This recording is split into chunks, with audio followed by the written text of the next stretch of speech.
Hi everybody, Father Rich Jasper from Immaculate Conception and St. Jude in Elkton. We are in the first week of Advent and it is Wednesday, December 3rd. We're back today in the Gospel of Matthew, and this is Matthew chapter 15.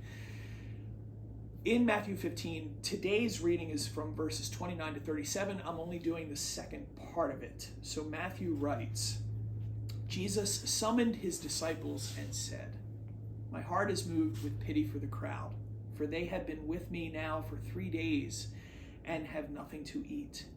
I do not want to send them away hungry for fear that they may collapse on the way."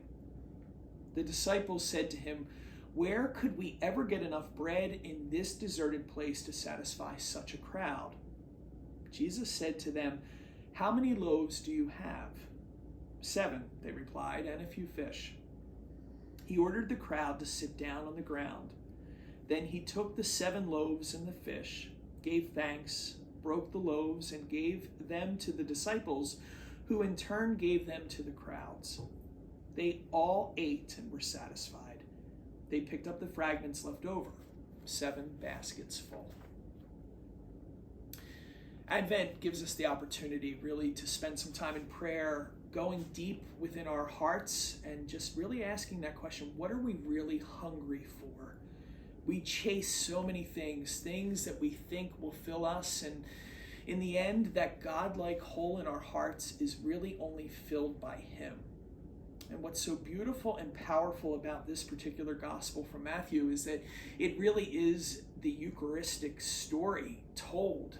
Jesus sees the hungry crowd and in that love says, I will feed them, and I can be the only one who feeds them.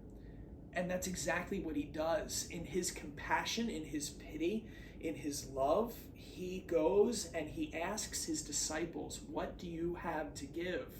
And then in this miraculous love, he just takes what's offered and then goes and feeds every single person.